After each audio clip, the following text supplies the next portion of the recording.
পাঠশালার সপ্তম বর্ষ বার্ষিক সাংস্কৃতিক অনুষ্ঠান 27শে জানুয়ারি মঙ্গলবার অনুষ্ঠিত হলো বিদ্যালয় সংলগ্ন প্রাঙ্গণে। অনুষ্ঠান শুরু হয় চৌধুরীহাট রামকৃষ্ণ মিশনের মহারাজ্যের হাত ধরে প্রদীপ প্রজ্বলনের মধ্য দিয়ে। প্রদীপ প্রজ্বলনের সময় মঞ্চে উপস্থিত ছিলেন বিদ্যালয়ের অন্যতম কর্ণধার তথা প্রিন্সিপাল পাপ্পু দত্ত, কর্ণধার সহকারী প্রিন্সিপাল অভিজিৎ সাহা, কর্ণধার প্রধান উপদেষ্টা লিটন বর্মা সাউথ, কর্ণধার প্রধান উপদেষ্টা মানস দেবনাথ।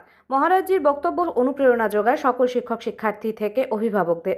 এছাড়াও অতিথি হিসেবে উপস্থিত ছিলেন বিশিষ্ট সমাজসেবী ও চিকিৎসক অজয় মণ্ডল, বিদ্যালয়ের শুভচিন্তক সমর মহন্ত, জিতেন রায়, জোরপাকুড়ি উচ্চ বিদ্যালয়ের শিক্ষক বিশ্বজিৎ সাহা, শ্যামফোর্ড প্রাইমারি স্কুলের শিক্ষক সুব্রত দত্ত, সংবাদ একলব্য নিউজ পোর্টালের মুখ্য সম্পাদক আরিফ হোসেন সহ আরও অনেকে।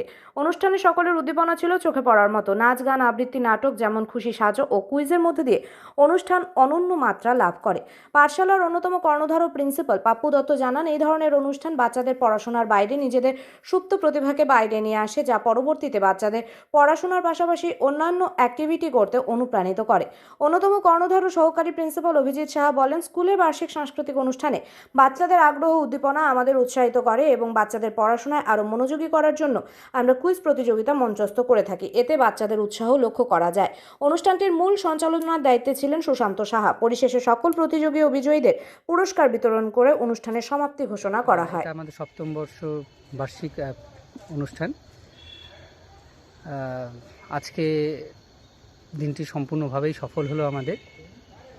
যেহেতু আগামীকাল মাধ্যমিক পরীক্ষা, তো তার জন্য আমরা কিছুটা সংক্ষিপ্তভাবেই করে ফেললাম। সমস্ত গার্জিয়ানদের উপস্থিতি লক্ষণীয় ছিল এবং আরেকটা যেটুকু বলতে হয়, আমাদের যে গেস্ট এসেছিলেন আজকে প্রধান অতিথি, তিনি ছিলেন চৌধুরীহাট রামকৃষ্ণ আশ্রমের মহারাজজি। তো তিনি তার মূল্যবান বক্তৃতা দিয়েছেন এবং সবাইকে অনুপ্রেরণা দিয়েছেন। আজকে ঠিক কি কি অনুষ্ঠান ছিল আপনাদের? আজকে ছিল সমস্ত ক্লাসের মুকুল থেকে 4 পর্যন্ত আবৃত্তি ছিল, নৃত্য ছিল, যেমন খুশি সাজো ছিল এবং কুইজ কম্পিটিশন ছিল, যেটা খুব আকর্ষণীয় ছিল।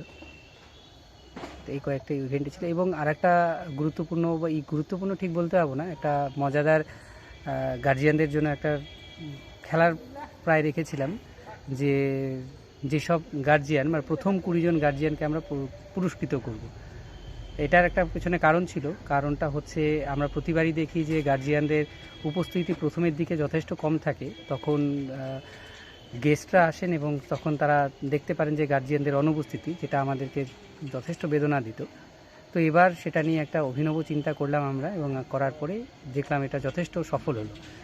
যে 20 জন চিন্তা করলাম, যে দেখলাম যে না, সমস্ত স্টেজ বলি কেন, সমস্ত যে চেয়ার, সেই চেয়ারগুলো ভরে গিয়েছিল।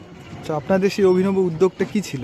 উদ্যোগটা ছিল যে প্রথম যে 20 জন গার্জিয়ান আসবে তাদেরকে পুরস্কৃত করা হবে। আচ্ছা, সবার আগে যারা আসবে তাদের পুরস্কৃত করা হবে। আচ্ছা, ছাত্রছাত্রীদের উপস্থিতি কেমন? ছাত্রছাত্রীদের উপস্থিতি বলতে গেলে সমস্ত ছাত্রই প্রায় এসেছিল। 7-8 জন আসতে পারেনি তাদের শারীরিক অসুস্থতার জন্য। আচ্ছা, আজকের এই অনুষ্ঠানে অতিথি হিসেবে আর কারা কারা উপস্থিত ছিলেন? আজকের অনুষ্ঠানে অতিথি হিসেবে এসেছিলেন মহারাজজি, চৌধুরীহাট রামকৃষ্ণ আশ্রমের। এসেছিলেন ডক্টর